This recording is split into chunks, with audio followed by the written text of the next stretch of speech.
Hello everyone, this is Jayanta Sir and you are watching me through Competitive Solution. Today we are going to discuss near about 50 MCQs from Indian polity, which is one of the most important subjects of any kind of competitive examination, especially PSC LDC, PSC miscellaneous, KP, WBP, WBCA, CTC. So not to skip the video, please focus on this class attentively. দেখো প্রথম প্রশ্ন, কাকে ভারতীয় সংবিধানের স্থপতি বলা হয়? তো এই ক্ষেত্রে সঠিক আনসার হবে বি.আর. আম্বেদকর। কেন বি.আর. আম্বেদকরকে ভারতীয় সংবিধানের স্থপতি বলা হয়েছে? তার কারণ হচ্ছে যে বি.আর. আম্বেদকর কিন্তু ড্রাফটিং কমিটি বা খসড়া কমিটির সভাপতি ছিলেন। এই খসড়া কমিটি কবে গঠিত হয়? 1947 সালের 29শে আগস্ট হচ্ছে খসড়া কমিটি গঠিত হয় এবং এই খসড়া কমিটির সভাপতি ছিলেন কিন্তু বি.আর. আম্বেদকর। চলো পরের প্রশ্ন, কোন আইন দ্বারা ভারত ও পাকিস্তান নামক দুটি স্বাধীন রাষ্ট্রের উদ্ভব হয়? তো এক্ষেত্রে সঠিক আনসার হবে ভারতীয় স্বাধীনতা আইন। তো ভারতের স্বাধীনতা আইন 1947 সালের 18ই জুলাই ভারতের স্বাধীনতা আইনটি সম্মতি পেল এবং এই সম্মতি পাওয়ার পর এই আইন বলে দুটো স্বাধীন রাষ্ট্র জন্ম নেয়। একটা হচ্ছে পাকিস্তান, 1947 সালের 14ই আগস্ট স্বাধীন হয় এবং ঠিক তার পরের দিন 1947 সালের 15ই আগস্ট স্বাধীন হয় হচ্ছে আমাদের প্রিয় ভারতবর্ষ। স্বাধীন হয় না, আমরা স্বাধীনতাকে প্রাপ্ত করি। তো পরের প্রশ্ন হচ্ছে যে 1946 সালে গণপরিষদের প্রথম সভায় সভাপতিত্ব করেছিলেন কে? তো এক্ষেত্রে সঠিক আনসার হবে রাজেন্দ্র প্রসাদ। তো রাজেন্দ্র প্রসাদ 1946 সালে গণপরিষদের প্রথম সভায় সভাপতিত্ব করেছিলেন। এই বিষয়টি নিয়ে আমরা আরেকটু আলোচনা করব বিস্তারিত। দেখো, রাজেন্দ্র প্রসাদ গণপরিষদের সভার প্রথম ইলেক্টেড সভাপতি ছিলেন, অর্থাৎ ভোটাধিকারের মাধ্যমে রাজেন্দ্র প্রসাদকে গণপরিষদের সভাপতি হিসেবে সিলেকশন দেওয়া হয় এবং আইনত তিনি গণপরিষদের সভাপতির পদ অলঙ্কৃত করেন। কিন্তু গণপরিষদের প্রথম মিটিং বসে 1946 সালের 9 ডিসেম্বর। এখন একদম গণপরিষদের প্রথম দিনে সেই দিনের সভার কে পরিচালনা করবেন? তো এমতো অবস্থায় ডক্টর সচিদানন্দ সিনহার নামটি প্রস্তাব করেন জে.বি. কৃপালিনী। এই জে.বি. কৃপালিনী কে ছিলেন? জে.বি. কৃপালিনী ছিলেন হচ্ছেন তৎকালীন ভারতের জাতীয় কংগ্রেসের কিন্তু সভাপতি ছিলেন, যিনি 1946 সাল এবং 47 সাল এই দুটো বছর কিন্তু জাতীয় কংগ্রেসের সভাপতির পদে আসীন ছিলেন। এখন এই জে.বি. কৃপালিনী তিনি কি করলেন না, তিনি তৎকালীন ফ্রান্সের যে নিয়ম বা ল বা আইন, ফ্রান্সের আইন, তো সেই ফ্রান্সের আইনে বলা আছে যে একটা সভায় যিনি বয়োজ্যেষ্ঠ ব্যক্তিত্ব থাকবেন তাকে কিন্তু সভাপতির পদ হিসেবে তার নামটাই ঘোষণা করা হবে এবং তিনি সেই সংশ্লিষ্ট সভার সভাপতিত্ব করবেন। অর্থাৎ গণপরিষদের একদম প্রথম দিনে 1946 সালের 9 ডিসেম্বর প্রথম যে সভা বসে সেই সভাতে সর্বাপেক্ষা বয়োজ্যেষ্ঠ ব্যক্তিত্ব যিনি ছিলেন তিনি হলেন ডক্টর সচিদানন্দ সিনহা। এখন এই ডক্টর সচিদানন্দ সিনহার নামটা প্রস্তাব করেন কিন্তু জে.বি. কৃপালিনী, এটা মনে রাখবে। এবং ডক্টর সচিদানন্দ সিনহা ছিলেন গণপরিষদের প্রথম অস্থায়ী সভাপতি। যদি পরীক্ষাতে প্রশ্ন করে যে গণপরিষদের প্রথম অস্থায়ী সভাপতিকে, সেক্ষেত্রে কিন্তু আমরা ডক্টর সচিদানন্দ সিনহার নামটাই আমরা কিন্তু সেই অনুযায়ী কিন্তু আমরা আনসার করব। কিন্তু যদি বলা হয় গণপরিষদের প্রথম সভাপতি অস্থায়ী, এই কথাটা যদি প্রশ্নে মেনশন না করা থাকে সেক্ষেত্রে কিন্তু আমরা যাব রাজেন্দ্র প্রসাদ, কারণ রাজেন্দ্র প্রসাদ প্রথম ইলেক্টেড প্রেসিডেন্ট এবং এই রাজেন্দ্র প্রসাদ কবে প্রেসিডেন্ট হলেন তার ঠিক দুদিন পরে 11ই ডিসেম্বর গণপরিষদে ডক্টর রাজেন্দ্র প্রসাদ স্থায়ী প্রেসিডেন্টের পদ অলঙ্কৃত করেন, এটা মনে রাখতে হবে। চলো পরের প্রশ্নে যাব আমরা। নিম্নলিখিত কোনটির অধীনে গঠিত হয়েছিল গণপরিষদ? তো এক্ষেত্রে সঠিক আনসার হবে ক্যাবিনেট মিশন প্ল্যান। তো এই ক্যাবিনেট মিশন প্ল্যানের অধীনেই কিন্তু গণপরিষদ গঠিত হয়েছিল, এটা মনে রাখবে। এবং এই ক্যাবিনেট মিশন প্ল্যান গঠিত হয় 1946 সালের 16ই মে 1946 সালের 16ই মে ক্যাবিনেট মিশন প্ল্যান গঠিত হয়, ক্যাবিনেট মিশন, এবং এই ক্যাবিনেট মিশনের 3 জন সদস্য ছিলেন। তার মধ্যে ছিলেন এভি আলেকজান্ডার, স্ট্যাফোর্ড ক্রিপস এবং প্যাথিক লরেন্স। এবং হেড অফ দ্য ইনস্টিটিউশন ছিলেন অবশ্যই প্যাথিক লরেন্স, এটা মনে রাখবে। এই প্যাথিক লরেন্সকে ভারতের সেক্রেটারি অফ স্টেট ছিলেন প্যাথিক লরেন্স, স্ট্যাফোর্ড ক্রিপস ছিলেন বোর্ড অফ ট্রেডের প্রেসিডেন্ট ছিলেন, এবং এভি আলেকজান্ডার। এই 3 জন ব্যক্তিত্বকে নিয়ে কিন্তু ক্যাবিনেট মিশন তৈরি করা হয়, এটা মনে রাখবে। এবং এই ক্যাবিনেট মিশন প্ল্যানের লক্ষ্য কি ছিল? দেখো, 1945 সালে যখন ব্রিটেনের শ্রমিক সরকার যখন ক্ষমতায় এলো, তখন এই ক্ষমতায় আসার পর তারপর ভারতের সংবিধান প্রণয়নের ব্যাপারে কিন্তু মনোনিবেশ করে। তো ব্রিটেনের শ্রমিক সরকার ক্ষমতায় আসে 1945 সালে, এবং এই 1945 সালে যখন শ্রমিক সরকার ক্ষমতায় এলো, তখন ভারতবর্ষের সংবিধান প্রণয়নের ব্যাপারে এই ব্রিটেনের শ্রমিক সরকার শ্রমিক সরকার মনোনিবেশ করেন, এবং তৎকালীন ভাইসরয় ছিলেন হচ্ছেন লর্ড ওয়াভেল। এরপর 1946 সালে ক্যাবিনেট মিশন গঠিত হয় এবং ভারতবর্ষে আসে। ক্যাবিনেট মিশন অনুযায়ী গণপরিষদ গঠিত হয়। পরের কোশ্চেনে যাব আমরা, যে ভারতীয় সংবিধানের বৃহত্তর উৎস কোনটি? ভারতীয় সংবিধানের সবচাইতে বড় সোর্স ছিল কিন্তু 1935 সালের গভর্নমেন্ট অফ ইন্ডিয়া অ্যাক্ট। এবং মনে রাখবে যে ভারতীয় সংবিধানের যে ম্যাক্সিমাম পার্টটা, সেটা কিন্তু 1935 সালের গভর্নমেন্ট অফ ইন্ডিয়া অ্যাক্ট অর্থাৎ ভারত শাসন আইন থেকে কিন্তু নেওয়া হয়েছে। চলো পরের প্রশ্নে যাব আমরা। প্রশ্ন দেখো যে ভারতের জাতীয় পতাকা গণপরিষদ দ্বারা গৃহীত হয় কবে? তো এক্ষেত্রে সঠিক আনসার হবে 1947 সালের জুলাই মাসে। তো তারিখটাও মনে রাখতে হবে, 1947 সালের 22শে জুলাই।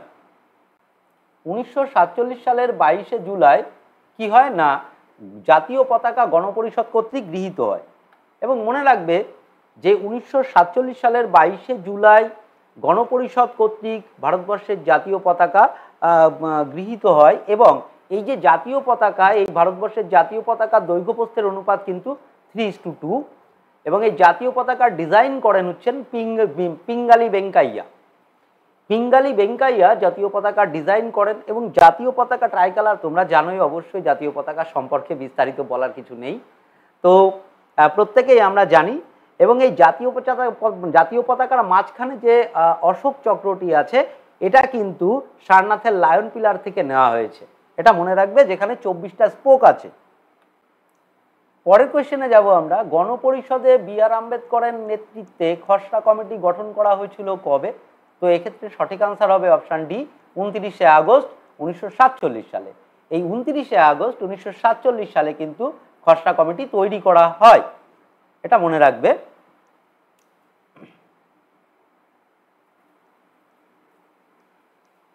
পরের প্রশ্ন দেখো, সংবিধানের খসড়া কমিটির পূর্বে প্রস্তাবনার কথা কে বলেছিলেন?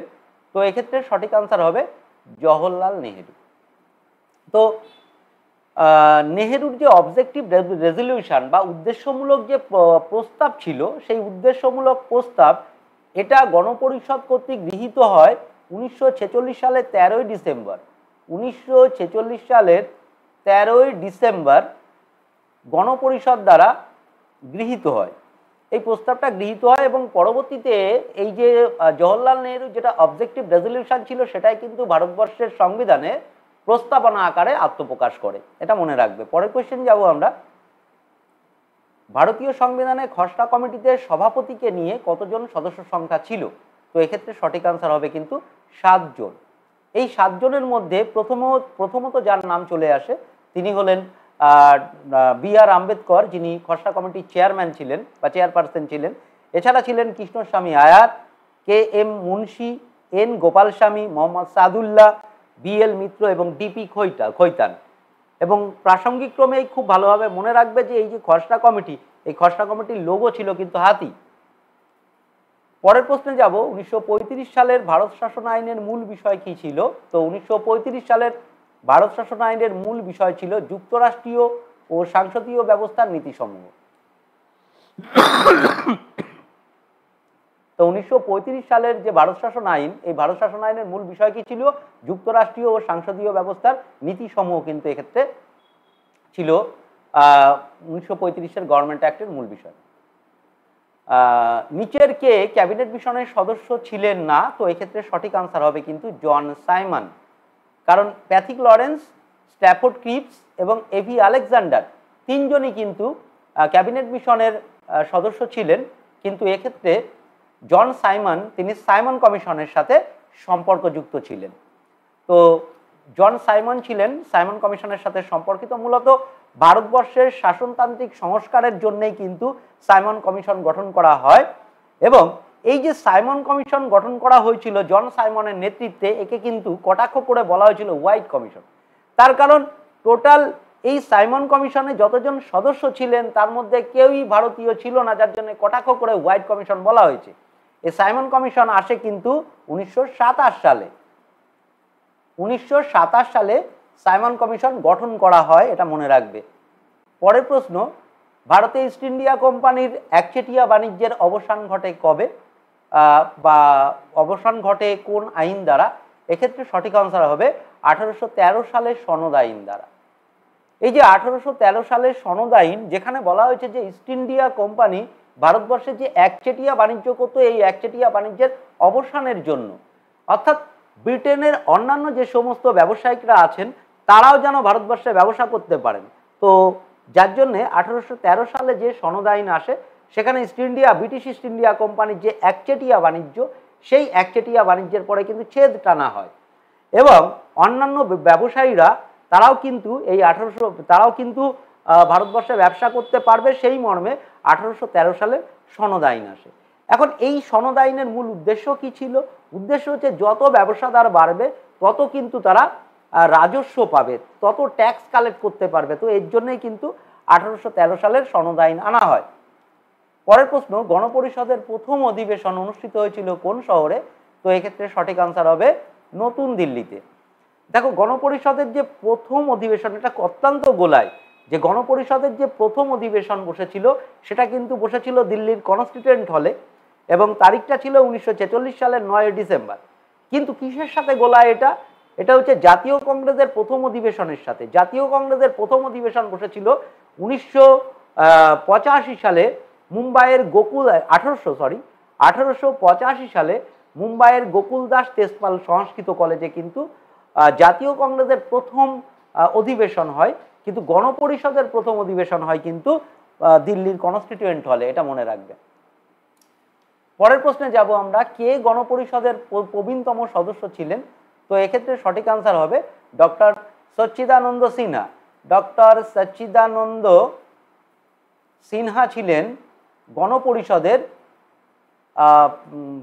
প্রবীণতম সদস্য, যেটা আমরা আগেও পূর্বে আলোচনা করলাম, যে যেহেতু উনি প্রবীণতম সদস্য ছিলেন গণপরিষদের, যার জন্য কিন্তু প্রথম দিন জেবি কৃপালিনী, অর্থাৎ 9 ডিসেম্বর জেবি কৃপালিনী কিন্তু তার নামটা প্রস্তাবিত করেন অস্থায়ী সভাপতির পদ অলঙ্কিত করার জন্য। পরের কোয়েশ্চেনে যাব আমরা, কে গণপরিষদের উদ্দেশ্যমূলক প্রস্তাবটি উত্থাপন করেন? তো এক্ষেত্রে সঠিক আনসার হবে জওহরলাল নেহেরু।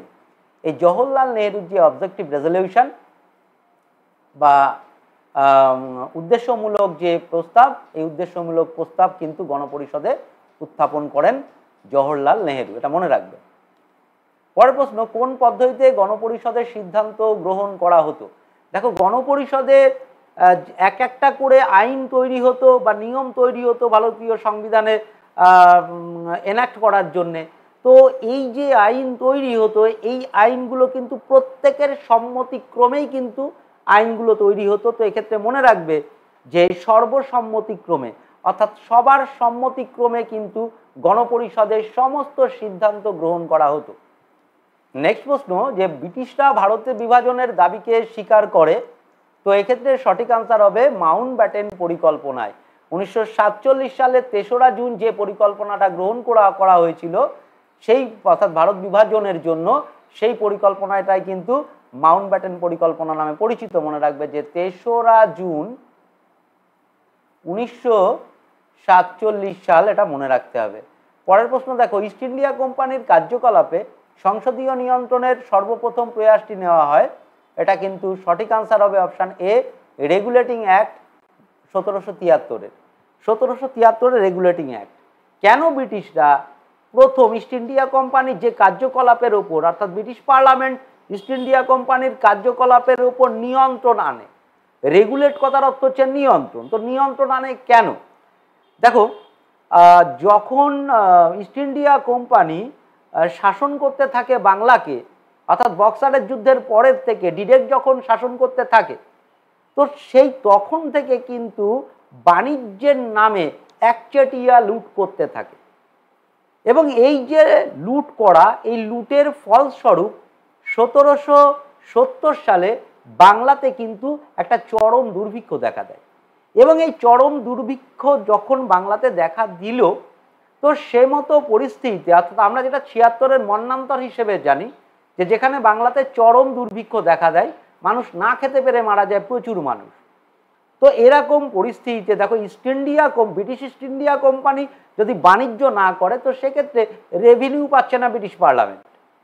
আবার পক্ষান্তরে কোথাও যেন মানবিকতার সুর বেজে ওঠে। তাই সমষ্টিগত দিক দিয়ে বিচার করে ব্রিটিশ পার্লামেন্ট দেখলেন যে না, ঠিক এই সময় একটু এদের ওপর কিন্তু ছেদ টানা উচিত, যার জন্য 1773 সালে রেগুলেটিং অ্যাক্ট আসে। এবং এই রেগুলেটিং অ্যাক্টের ফলশ্রুতি হিসেবে 1774 সালে কিন্তু কলকাতাতে প্রথম কোর্ট তৈরি হয়, যেটা ইম্পেরিয়াল কোর্ট নামে পরিচিত, এবং প্রথম বিচারপতি হলেন লর্ড এলিজা ইম্পে। এটা মনে রাখবে। তো ইস্ট ইন্ডিয়া কোম্পানির কার্যকলাপে সংসদীয় নিয়ন্ত্রণের সর্বপ্রথম প্রয়াসটি নেওয়া হয় রেগুলেটিং অ্যাক্ট 1773 সালে। এটা মনে রাখবে। পরের কোয়েশ্চেন দেখো, ভারতের সংবিধান দিবস কবে পালিত হয়? তো ভারতের সংবিধান দিবস পালিত হয় 26শে নভেম্বর। দেখো, সংবিধান দিবস পালিত হয় 26শে নভেম্বর। কেন সংবিধান দিবস পালিত হয় 26শে নভেম্বর আমরা একটু জেনে নিই। এই ডেটটা কিন্তু অত্যন্ত গুরুত্বপূর্ণ একটি ডেট। গণপরিষদ গঠনের মূল লক্ষ্য ছিল কি না, ভারতবর্ষের সংবিধানকে তৈরি করা। এবং সেই মর্মে গণপরিষদের প্রথম মিটিং বসে 1946 সালের 9 ডিসেম্বর। কিন্তু ভারতবর্ষের সংবিধান 395টি ধারা, 8টা শিডিউল বা তালিকা এবং 22টা অধ্যায় নিয়ে ভারতবর্ষের সংবিধান লেখার কাজ কমপ্লিট হয়। এবং সেটা ড্রাফটিং কমিটির কাছ থেকে গণপরিষদ গ্রহণ করে 1949 সালের 26শে নভেম্বর। এই যে দীর্ঘ সংবিধান লেখার জন্য একটা দীর্ঘ সময় লেগেছিল, এই সময়টা হচ্ছে 2 বছর 11 মাস 18 দিন। এবং এই 2 বছর 11 মাস 18 দিন পর ভারতবর্ষের সংবিধান কিন্তু তার বাস্তব রূপ পরিগ্রহ করে এবং তা গ্রহণ করে গণপরিষদ। তো এই দিনটিকেই কিন্তু ভারতীয় সংবিধান দিবস হিসেবে কিন্তু আমরা পালন করে থাকি। দেখো, পরের প্রশ্ন, ভারতীয় সংবিধানের জনক কাকে বলা হয়? তো এক্ষেত্রে সঠিক আনসার নেব কিন্তু আমরা বি.আর. আম্বেদকর। বি.আর. আম্বেদকরকে ভারতীয় সংবিধানের জনক বলা হয়। চলো পরের প্রশ্ন, ভারতীয় সংবিধান কতগুলো শব্দ নিয়ে গঠিত হয়েছিল? তো এক্ষেত্রে সঠিক আনসার হবে অপশান সি, 80,000 শব্দ নিয়ে ভারতবর্ষের সংবিধান গঠিত হয়েছিল। পরের প্রশ্ন যাব, সর্বশেষে মূল সংবিধান, এই কথাটা কিন্তু খুব গুরুত্বপূর্ণ। মূল সংবিধানে কোন অংশটি সংযোজিত হয়? তো এক্ষেত্রে সঠিক আনসার হবে প্রস্তাবনা। মূল সংবিধান বা সংবিধানের মূল অংশ বা বেসিক স্ট্রাকচার বলতে কিন্তু আমরা প্রস্তাবনাকে বুঝি। এবং সবশেষে মূল সংবিধানের কোন অংশটি সংযোজন করা হয়েছিল? তো এক্ষেত্রে সঠিক আনসার হবে প্রস্তাবনা। দেখো, আর্টিকেল 368 অনুযায়ী সংবিধানকে অ্যামেন্ড করা বা সংশোধন করার কিন্তু নিয়ম আছে, এটা কিন্তু ভারতীয় সংবিধানেই বলা হয়েছে। কিন্তু সংবিধানের দেখো পরবর্তীতে এখনো পর্যন্ত সংবিধান অ্যামেন্ড হচ্ছে। তো এই যে মূল সংবিধান, এই মূল সংবিধান কিন্তু প্রস্তাবনাকে বলা হয়েছে, যে সবশেষে মূল সংবিধানের কোন অংশটি সংযোজিত করা হয়। তো সেক্ষেত্রে কিন্তু সঠিক আনসার হবে কিন্তু প্রস্তাবনা। চলো পরের প্রশ্নে যাব আমরা, গণপরিষদের সহসভাপতি কে ছিলেন? তো এক্ষেত্রে সঠিক আনসার হবে হরেন্দ্র কুমার মুখোপাধ্যায়। তো হরেন্দ্র কুমার মুখোপাধ্যায় হচ্ছেন গণপরিষদের সহসভাপতি। পরের প্রশ্ন, গণপরিষদের প্রথম সভার কার্যনির্বাহী সভাপতি পদে ডক্টর সচ্চিদানন্দ সিনহার নাম প্রস্তাব করেন কে? তো এক্ষেত্রে সঠিক আনসার হবে জে.বি. কৃপালিনী। আমরা আগেও আলোচনা করেছি এই প্রশ্নটা, যে জেবি কিপালিনি কিন্তু ছিলেন জাতীয় কংগ্রেসের সভাপতি এবং জেবি কিপালিনি ফ্রান্সের রুলকে অনুসরণ করে গণপরিষদের প্রথম সভায় কার্যনির্বাহী সভাপতির পদে ডক্টর সচ্চিদানন্দ সিনহার নামটা ঘোষণা করেন। পরের প্রশ্ন, ভারতীয় শাসনতন্ত্রের প্রস্তাবনা অনুযায়ী ভারতবর্ষ একটি। দেখো প্রস্তাবনায় বলা হয়েছে, এক্ষেত্রে সঠিক আনসার হবে অপশন ডি, সার্বভৌম সমাজতান্ত্রিক ধর্মনিরপেক্ষ গণতান্ত্রিক এবং প্রজাতন্ত্র রাষ্ট্র হচ্ছে ভারতবর্ষ। অর্থাৎ sovereign socialist secular Democratic and Republic state কিন্তু ভারতবর্ষ, মনে রাখবে। পরের প্রশ্ন, ভারতবর্ষ একটি প্রজাতান্ত্রিক রাষ্ট্র। কেন ভারতবর্ষ প্রজাতান্ত্রিক রাষ্ট্র? দেখো ভারতীয় জনগণ রাজনৈতিকভাবে সার্বভৌম, অর্থাৎ প্রজাতন্ত্র কথার অর্থ হচ্ছে যে রাজপদ বংশানুক্রমিক নয়। তো রাজপদ বংশানুক্রমিক নয় বলতে ঠিক কি বোঝায়? রাজপদ বংশানুক্রমিক নয় বলতে এটাই বোঝানো হয় যে রাষ্ট্রের যিনি সর্বময় কর্তা বা যার দ্বারা রাষ্ট্র পরিচালিত হয়, তিনি কিন্তু একটা নির্দিষ্ট সময়ের জন্য জনগণ দ্বারা প্রত্যক্ষ বা পরোক্ষভাবে নির্বাচিত হন। তো এবং সেটা একটা নির্দিষ্ট সময়ের জন্য, এবং বংশ পরম্পরায় এই প্রসেস চলে না, এটা মনে রাখবে। এবং নির্দিষ্ট সময়ের পর তাকে আবার অপসারিত হতে হয় এবং তার পরিবর্তে জনগণ যাকে পছন্দ করবেন ভোটাধিকার প্রয়োগের মাধ্যমে তিনি কিন্তু আবার রাষ্ট্রপ্রধানের পদ অলঙ্কিত করবেন। তো এই যে রাষ্ট্রের যে সর্বময় কর্তা, তাকে নির্বাচনের জন্য জনগণের যে এই যে রাজনৈতিক সার্বভৌমত্ব, এটা কিন্তু প্রজাতন্ত্রের সবচাইতে বড় বৈশিষ্ট্য, এটা মনে রাখবে যে ভারতীয় জনগণ রাজনৈতিকভাবে সার্বভৌম, এটা মনে রাখবে। পরের প্রশ্ন, ভারতবর্ষ একটি ধর্মনিরপেক্ষ রাষ্ট্র, এর অর্থ দেখো, এর অর্থ হচ্ছে অপশন ডি, সকল ধর্মের প্রতি নিরপেক্ষ। অর্থাৎ ভারতবর্ষ সকল ধর্মের প্রতি নিরপেক্ষ। এক্ষেত্রে একটু আমাদের জানতে হবে যে ধর্মনিরপেক্ষ বলতে কি না, ধর্মনিরপেক্ষ রাষ্ট্র বলতে বোঝায় যে রাষ্ট্র কোনো ধর্মের প্রতি পক্ষপাতিত্ব করবে না। এখন এই যে ধর্মনিরপেক্ষ বা সেকুলারিজম, এই সেকুলারিজম সারা পৃথিবীতে দু ধরনের সেকুলারিজম প্র্যাকটিস করা হয়। একটা সেকুলারিজম হচ্ছে পজিটিভ সেকুলারিজম, আর একটা সেকুলারিজম হচ্ছে নেগেটিভ সেকুলারিজম। তো পজিটিভ সেকুলারিজম কি, যে মানুষ তার নিজস্ব বিশ্বাস বা বিশ্বাসের ওপর ভর করে সে তার পছন্দ মতো যে কোনো ধর্ম সে তার ব্যক্তিগত জীবনে পালন করতে পারবে কিংবা প্র্যাকটিস করতে পারবে। নেগেটিভ সেকুলারিজম বলতে কি বোঝায়? নেগেটিভ সেকুলারিজম বলতে বোঝায় যে যেখানে কোনো নাগরিকই ব্যক্তিগত জীবনেও কোনো ধর্মকে তারা প্রতিপালন করতে পারবে না বা পালন করতে পারবে না। তো এটা হচ্ছে নেগেটিভ সেকুলারিজম, যেটা ফ্রান্সের ক্ষেত্রে দেখা যায় যে ফ্রান্সে নেগেটিভ সেকুলারিজম চলে। পক্ষান্তরে ভারতবর্ষে পজিটিভ সেকুলারিজম চলে, যেখানে ভারতবর্ষের নাগরিক ইচ্ছা মতো সে তার ধর্মকে ধর্ম পালন করতে পারবে, তবে রাষ্ট্র এ ব্যাপারে কোনো ইন্টারফিয়ারেন্স দেবে না, এটা মনে রাখতে হবে। ভারতবর্ষে তাহলে পজিটিভ সেকুলারিজম চলে, এটা মনে রাখবে। পরের প্রশ্ন, কততম সংবিধান সংশোধনীর মাধ্যমে সংশোধিত হয়েছিল ভারতীয় সংবিধানের প্রস্তাবনা? তো এক্ষেত্রে সঠিক আনসার হবে 42তম সংবিধান সংশোধনী, এবং যা হয় হচ্ছে 1976 সালে। তো এই 1976 সালে 42তম সংশোধনীর মাধ্যমে কিন্তু প্রস্তাবনাতে দুটো নতুন ওয়ার্ড যুক্ত হয়, সোশ্যালিস্ট এবং সেকুলার, যেখানে সোশ্যালিস্ট কথার অর্থ হচ্ছে সমাজতান্ত্রিক এবং সেকুলার কথার অর্থ কিন্তু ধর্মনিরপেক্ষ। এখন ধর্মনিরপেক্ষতা বিষয়ে আমরা এর আগে ইতিপূর্বে আলোচনা করেছি। এখন সমাজতন্ত্র বিষয়টা কি? সমাজতন্ত্র বলতে সাম্যতাকে বোঝাচ্ছে। সমাজতন্ত্র বলতে কি বোঝায়? সাম্যতা, অর্থাৎ সমান। এখানে সাম্যতা বা ইকুয়ালিটি বলতে ঠিক কি বোঝায়? একটা হচ্ছে অর্থনৈতিক সাম্যতা, আর একটা হচ্ছে সমাজতান্ত্রিক সাম্যতা। তো এই অর্থনৈতিক সাম্যতা বলতে কি না, রাষ্ট্র সবসময় সচেষ্ট হবে যাতে করে সমাজে একটা অর্থনৈতিক সাম্যতা ফিরিয়ে আনা সম্ভব হয় এবং প্রত্যেকে যেন অর্থনৈতিক দিক দিয়ে একটা স্বাচ্ছন্দ্যপূর্ণ জীবনের হাতছানি পেতে পারে। আর সমাজতান্ত্রিক বলতে কি বোঝাচ্ছে না, সমাজতান্ত্রিক বলতে বোঝায় জাতি ধর্ম বর্ণ নির্বিশেষে প্রত্যেকেই সমান এবং সকলেরই সমান অধিকার বা প্রত্যেকের সমান জাতি ধর্ম বর্ণ এবং লিঙ্গভেদে, এটা মনে রাখবে। পরের প্রশ্নে যাব, সমাজতান্ত্রিক ও ধর্মনিরপেক্ষ এই শব্দ দুটি ভারতীয় সংবিধানের প্রস্তাবনায় অন্তর্ভুক্ত করা হয়েছিল, আলোচনা করেছি আগেই 42তম সংবিধান সংশোধনীর দ্বারা। নেক্সট প্রশ্ন, ভারতীয় সংবিধানের আত্মা কাকে বলা হয়? তো ভারতীয় সংবিধানের আত্মা বলা হয় সংবিধানের প্রস্তাবনাকে। এটা বলেছিলেন ঠাকুরদাস ভার্গব। ঠাকুরদাস ভার্গব বলেছেন প্রস্তাবনাকে ভারতীয় সংবিধানের আত্মা। কিন্তু প্রসঙ্গক্রমে মনে রাখবে যে এই সংবিধানের আত্মা প্রসঙ্গে আমাদের অপশানগুলো দেখে নিতে হবে।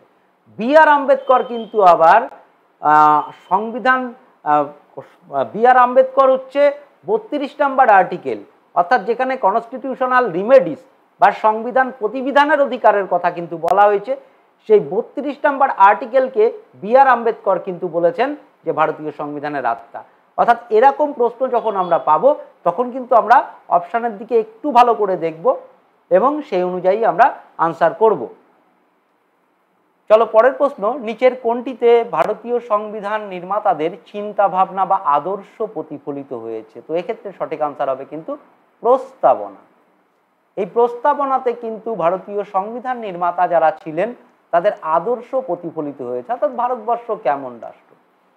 তো আদর্শ প্রতিফলিত হয়েছে বলতে কি বোঝায়, যে না যে 5টা কিওয়ার্ডস আছে, প্রথম কথা সার্বভৌম, অর্থাৎ সার্বভৌম কথার অর্থ কি?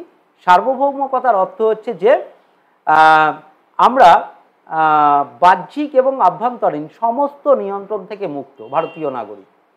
সমাজতান্ত্রিক কথার অর্থ কি? সমাজতান্ত্রিক কথার অর্থ হচ্ছে যে রাষ্ট্রের যে সম্পদ সেটা সমহারে বণ্টিত হবে, এটা হচ্ছে সমাজতান্ত্রিক কথার অর্থ। ধর্মনিরপেক্ষ কথার অর্থ কি? না, ধর্মনিরপেক্ষ কথার অর্থ কিন্তু যে রাষ্ট্র কোনো ধর্মের প্রতি পক্ষপাতিত্ব করবে না। গণতান্ত্রিক কথার অর্থ কি? গণতান্ত্রিক কথার অর্থ হচ্ছে যে রাষ্ট্রের যিনি সর্বময় কর্তা তিনি জনগণের দ্বারা প্রত্যক্ষ বা পরোক্ষভাবে কিন্তু নির্বাচিত হবেন। এবং প্রজাতন্ত্র কথার অর্থ কিন্তু রাজপদ বংশানুক্রমিক নয়, অর্থাৎ রাজার ছেলেই রাজা হবে বা এখন যে হাইয়েস্ট চেয়ারে বসে আছেন বা যারা রাষ্ট্রকে পরিচালনা করছেন তাদের পরবর্তী প্রজন্ম কিন্তু ওই চেয়ার পাবে না। তো সেক্ষেত্রে জনগণ যাকে নির্বাচিত করবেন তিনিই কিন্তু সেই চেয়ারে আসীন হবেন, এটা মনে রাখবে। তো এই যে ভারতীয় সংবিধানের প্রস্তাবনা, এই ভারতীয় সংবিধানের প্রস্তাবনাতেই কিন্তু সংবিধান নির্মাতাদের চিন্তা ভাবনা বা আদর্শ প্রতিফলিত হয়েছে। পরের প্রশ্ন দেখো, ভারতীয় সংবিধানের প্রস্তাবনার ধারণাটি গ্রহণ করা হয়েছে কোথা থেকে? তো ভারতীয় সংবিধানের প্রস্তাবনার ধারণা গ্রহণ করা হয়েছে মার্কিন সংবিধান থেকে। তো এক্ষেত্রে সঠিক আনসার হবে ডি, মার্কিন সংবিধান থেকে গ্রহণ করা হয়েছে। পরের প্রশ্ন, নিচের কোনটি ভারতকে একটি ধর্মনিরপেক্ষ রাষ্ট্র হিসেবে বর্ণনা করে? তো এক্ষেত্রে কিন্তু প্রস্তাবনা, সংবিধানের প্রস্তাবনাতে ধর্মনিরপেক্ষ শব্দটি আছে। সোভারেন, সোশ্যালিস্ট, সেকুলার, এই যে সেকুলার বা ধর্মনিরপেক্ষ কথাটা কিন্তু আমরা প্রস্তাবনাতে খুঁজে পাই। পরের প্রশ্ন দেখো, প্রজাতন্ত্রের অর্থ হলো চূড়ান্ত ক্ষমতা ন্যস্ত থাকে। তো চূড়ান্ত ক্ষমতা ন্যস্ত থাকে কিন্তু জনগণের হাতে, তার কারণ জনগণই কিন্তু রাষ্ট্রের যিনি সর্বময় কর্তা বা রাষ্ট্র যারা পরিচালনা করবেন তাদেরকে কিন্তু একটা নির্দিষ্ট সময়ের জন্য নির্বাচিত করে থাকেন। পরের প্রশ্ন, ভারতের রাজনৈতিক ক্ষমতার মুখ্য উপাদান হলো? তো এক্ষেত্রে সঠিক আনসার হবে জনগণ। জনগণই কিন্তু ভারতের রাজনৈতিক ক্ষমতার মুখ্য উপাদান বা সোর্স বা উৎস। ভারতীয় সংবিধানের খসড়া কমিটির সামনে কে প্রস্তাবনা উত্থাপন করেন? তো আগেও আমরা আলোচনা করেছি, এক্ষেত্রে জওহরলাল নেহেরু। জওহরলাল নেহেরু কিন্তু ভারতীয় সংবিধানের খসড়া কমিটির সামনে প্রস্তাবটি উত্থাপন করেছিলেন। পরের প্রশ্ন, ভারতীয় সংবিধান হলো আংশিক কঠোর এবং আংশিক নমনীয়।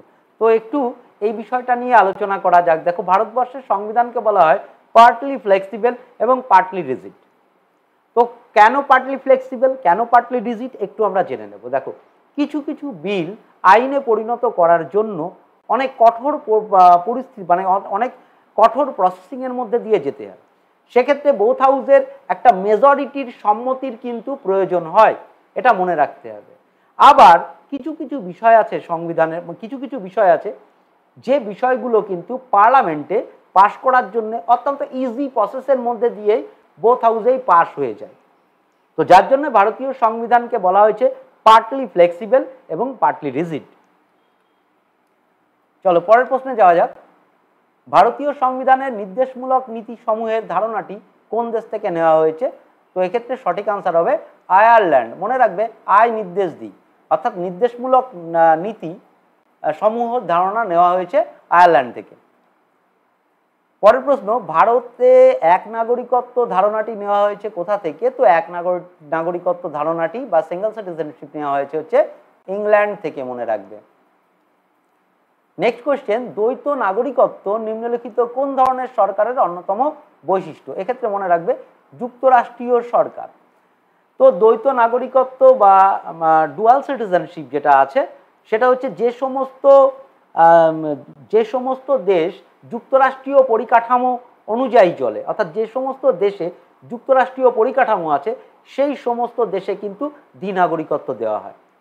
যেমন ধরো আমেরিকা একটি যুক্তরাষ্ট্র এবং 50টা স্টেট একত্রিত হয়ে আমেরিকা গঠন করা হয়েছে।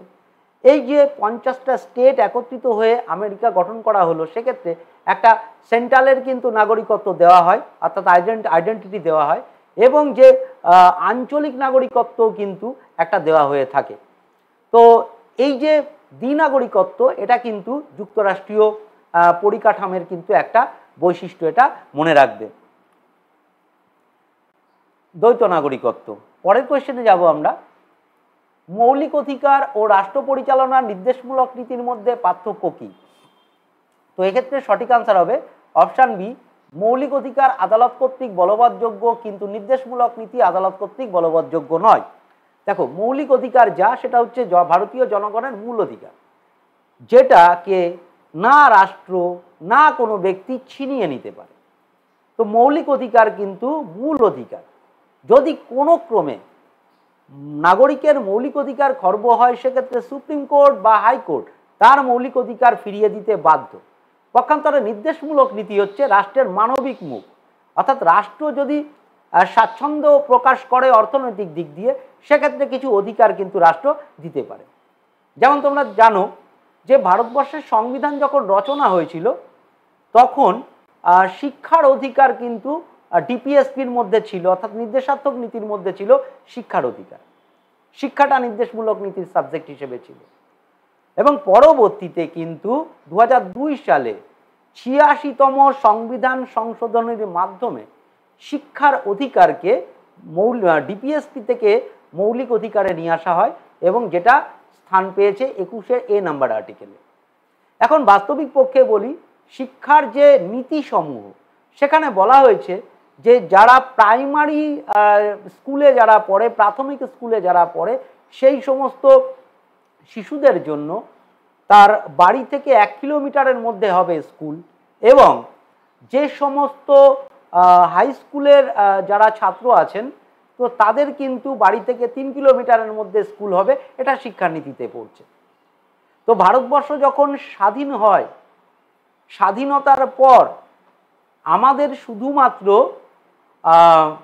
যে আরবিআই ছিল, এই আরবিআইয়ের 96% শেয়ার ছিল কিন্তু ব্রিটেনের। সেই সমস্ত শেয়ার চুকিয়ে দেওয়ার পর ভারতবর্ষের অর্থনৈতিক অবস্থা কিন্তু অত্যন্ত শোচনীয় ছিল। সেই আর্থসামাজিক পরিবেশের মধ্যে শিক্ষার অধিকারকে কিন্তু মৌলিক অধিকারের মধ্যে অন্তর্ভুক্ত করা সম্ভব হয়নি। কিন্তু পরবর্তীতে ভারতবর্ষ যখন অর্থনৈতিক দিক দিয়ে স্বাচ্ছন্দ্য প্রকাশ করে, ঠিক তখন কিন্তু শিক্ষার প্রয়োজনীয়তার কথা মাথায় রেখে শিক্ষার অধিকারকে কিন্তু ডিপিএসপি থেকে নিয়ে এসে মৌলিক অধিকারের অন্তর্ভুক্ত করা হয়েছে। এবং মনে রাখবে প্রাসঙ্গিক ক্রমেই আমরা যেটা বলছিলাম যে শিক্ষার অধিকার, মৌলিক অধিকার কিন্তু আদালত কর্তৃক বলবৎযোগ্য, যেখানে ডিপিএসপি বা নির্দেশাত্মক নীতি কিন্তু আদালত কর্তৃক বলবৎযোগ্য নয়। অর্থাৎ গভর্নমেন্ট যদি মনে করেন যে কিছু দেওয়া যেতে পারে, তো সেটা মানবিকভাবে তো সেটা কিন্তু প্রোভাইড করতে পারে। যদি কোনো নাগরিক না পায়, সেক্ষেত্রে কিন্তু তিনি আদালতের দ্বারস্থ হতে পারেন না, এটা মনে রাখতে হবে। পরের প্রশ্ন, ভারতীয় সংবিধানের নবম তফসিলে যোগ করা হয়েছিল প্রথম সংশোধনী। তো ভারতীয় সংবিধানের নবম তফসিলে যোগ করা হয়েছিল প্রথম সংশোধনী, এটা মনে রাখবে। তো দেখো এই সম্পর্কিত কিছু কথা আলোচনা করা যাক, যে ভারতবর্ষের সংবিধান যখন রচনা করা হয়েছিল তখন 395টি আর্টিকেল, 8টা তালিকা বা স্কেডিউল এবং 22টা পার্ট নিয়ে ভারতবর্ষের সংবিধান তৈরি করা হয়েছিল। এবং পরবর্তীতে 1951 সালে প্রথম যে সংশোধনী হয়, ভারতবর্ষ প্রজাতান্ত্রিক রাষ্ট্র হিসেবে আত্মপ্রকাশ করার পর 1951 সালে যে ফার্স্ট অ্যামেন্ডমেন্ট হয়, সেখানে কিন্তু আর একটা তালিকা বা স্কেডিউল বেড়ে যায় এবং নবম তফসিলকে যুক্ত করা হয়। না, বিষয়টা কি? বিষয়টা হচ্ছে যে দেখো, ভারতবর্ষ এমনই একটা দেশ যেখানে ভারতবর্ষকে রবীন্দ্রনাথও বলেছেন মহামানবের তীর্থক্ষেত্র। বিভিন্ন জাতি, বিভিন্ন ধর্মের মানুষ কিন্তু ভারতবর্ষে একটা সৌভ্রাতৃত্বের বাতাবরণের মধ্যে দিয়ে ভারতবর্ষে বসবাস করে। প্রত্যেকটা স্টেটের প্রত্যেকটা মানুষের আর্থসামাজিক পরিস্থিতি কিন্তু ভিন্ন। তো এই আর্থসামাজিক পরিস্থিতির উন্নয়ন করার ক্ষেত্রে কিন্তু পজিটিভ ডিসক্রিমিনেশন প্রয়োজন। তো এরকম ক্ষেত্রে ছত্তিশগড় গভর্নমেন্ট কি করলো? ছত্তিশগড় গভর্নমেন্ট 58% কিন্তু সংরক্ষণ দিল। তো এই যে 58% সংরক্ষণ ছত্তিশগড় যে সরকার 58% সংরক্ষণ দিল, এই 58% সংরক্ষণের এগেনস্টে ছত্তিশগড় কোর্টে কিন্তু একটা চলে আসে হচ্ছে আইন, মানে ছত্তিশগড় কোর্টে কিন্তু এই বিষয়টা উত্থাপন করা হয় এবং এর এগেনস্টে কেস করা হয়। তখন ছত্তিশগড় হাইকোর্ট তারা এই মর্মে রায় দেন যে সংবিধানে 50%-এর বেশি সংরক্ষণ নেই, তো 58% কিছুতেই সম্ভব না।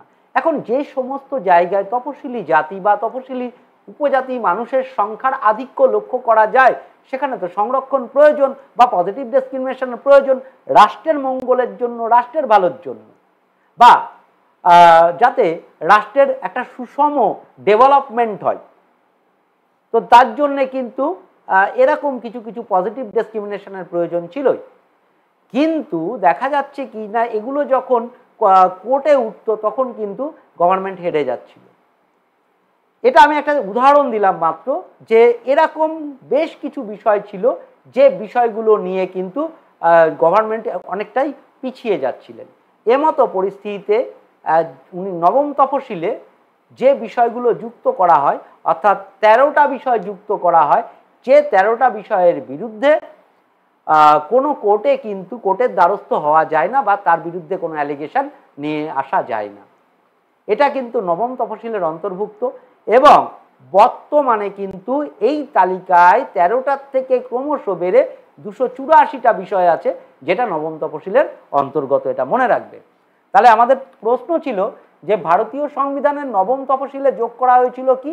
নবম তফসিলে যোগ করা হয়েছিল প্রথম সংশোধনী। নবম তফসিল যোগ করা হয়েছিল প্রথম সংশোধনীতে। পরের প্রশ্ন, ভারতীয় সংবিধানের কোন অনুচ্ছেদে ভারতীয় নাগরিকদের মৌলিক কর্তব্যের উল্লেখ আছে? তো এক্ষেত্রে সঠিক আনসার হবে অপশান সি, 51A। 51A তে 51A অনুচ্ছেদে কিন্তু মৌলিক কর্তব্যের কথা উল্লেখ করা হয়েছে। এবং মৌলিক কর্তব্য দেখো ছিল না, সংবিধান যখন রচনা করা হয়েছিল তখন কিন্তু মৌলিক কর্তব্য ছিল না। এরপর 42তম সংবিধান সংশোধনী 1976 সালে, 1976 সালের যে 42তম সংবিধান সংশোধনী, সেখানে কিন্তু মৌলিক কর্তব্য যুক্ত করা হলো। এবং প্রথমে মৌলিক কর্তব্য ছিল 10টা। পরবর্তীতে শিক্ষার অধিকার যখন মৌলিক অধিকারের আওতাভুক্ত হয়, তখন কিন্তু আর একটা মৌলিক কর্তব্য বাড়ানো হয়। না, সেই মৌলিক কর্তব্যটা কি?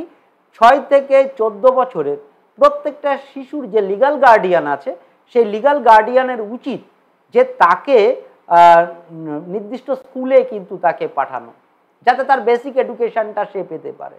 এখন একটা 6 বছরের বাচ্চা, তার পক্ষে একা একা যে না শিক্ষা আমার মৌলিক অধিকার এবং সেই লক্ষ্যমাত্রা স্থির রেখে একটা 6 বছরের শিশু সে স্কুলে গিয়ে বলবে আমাকে ভর্তি নিন, বা আমাকে শিক্ষা দেওয়া হোক, এটা কখনোই সম্ভব না।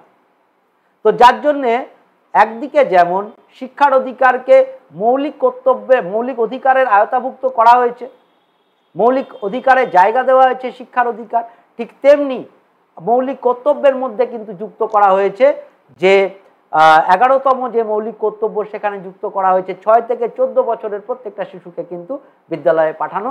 এটা যারা গার্ডিয়ান তাদের কিন্তু কর্তব্যের মধ্যেই পড়ে। চলো পরের প্রশ্ন, ভারতীয় সংবিধানে কতগুলো ভাষাকে স্বীকৃতি দেওয়া হয়েছে? তো এক্ষেত্রে সঠিক আনসার হবে কিন্তু 22টা ভাষাকে। অর্থাৎ সংবিধানের অষ্টম যে তফসিল আছে, এই অষ্টম তফসিলে অর্থাৎ যে তালিকা আছে অষ্টম তফসিলে সেখানে কিন্তু ভাষার উল্লেখ আছে এবং ভারতীয় সংবিধান 22টা ভাষাকে স্বীকৃতি দিয়েছে। পরের প্রশ্ন, কতগুলো মৌলিক কর্তব্য ভারতীয় সংবিধানের অন্তর্ভুক্ত করা হয়েছে? তো এক্ষেত্রে সঠিক আনসার হবে কিন্তু 11। কিন্তু প্রথম যখন মৌলিক কর্তব্য অন্তর্ভুক্ত করা হয়, ভারতীয় সংবিধানের অন্তর্ভুক্ত হয়, তখন কিন্তু মৌলিক কর্তব্যের সংখ্যা ছিল মাত্র 10টা, পরবর্তীতে আরেকটা বাড়ানো হয়েছে। পরের প্রশ্ন, ভারতীয় সংবিধানে মৌলিক কর্তব্যের ধারণা কোথা থেকে নেওয়া হয়েছে? তো এক্ষেত্রে সঠিক আনসার হবে কিন্তু যে ভারতীয় সংবিধানে মৌলিক কর্তব্যের ধারণা নেওয়া হয়েছে রাশিয়া থেকে। রাশিয়ার থেকে কিন্তু ভারতীয় সংবিধানের মৌলিক কর্তব্যের ধারণা নেওয়া হয়েছে। পরের প্রশ্ন, কোন ঘটনার দ্বারা অনুপ্রাণিত হয়ে ভারতীয় সংবিধানে সাম্য, স্বাধীনতা ও সৌভ্রাতৃত্বের কথা বলা হয়েছে? অবশ্যই মনে রাখবে এটা ফরাসি বিপ্লব। এবং এই ফরাসি বিপ্লব কবে হয়? 1789 সালে কিন্তু ফরাসি বিপ্লব হয়। পরের প্রশ্ন, কোন দেশের সংবিধান অনুসরণে অবশিষ্ট ক্ষমতা কেন্দ্রের হাতে অর্পিত হয়েছে? তো এক্ষেত্রে সঠিক আনসার হবে কিন্তু কানাডা। কানাডার সংবিধান অনুকরণে কিন্তু অবশিষ্ট ক্ষমতা দেওয়া হয়েছে কেন্দ্রের হাতে, এটা মনে রাখবে। পরের প্রশ্ন, ভারতীয় সংবিধানে ভারতীয় রাষ্ট্রপতির ইমপিচমেন্ট পদ্ধতি কোন রাষ্ট্র থেকে গৃহীত হয়েছে? তো এক্ষেত্রে সঠিক আনসার হবে কিন্তু মার্কিন যুক্তরাষ্ট্র। এবং তোমরা জানো যে 61 নং আর্টিকেলে রাষ্ট্রপতিকে ইমপিচ করা যায় বা অপসারণ করা যায়, তো এটা মনে রাখবে। তো আজকে এই পর্যন্তই, তোমাদের সাথে দেখা হচ্ছে আবার নেক্সট ক্লাসে। ততদিন তোমরা তোমাদের প্রস্তুতি পর্ব চালাও। প্রত্যেকে ভালো থাকো, সুস্থ থাকো এবং তোমাদের লক্ষ্যে তোমরা এগিয়ে যাও।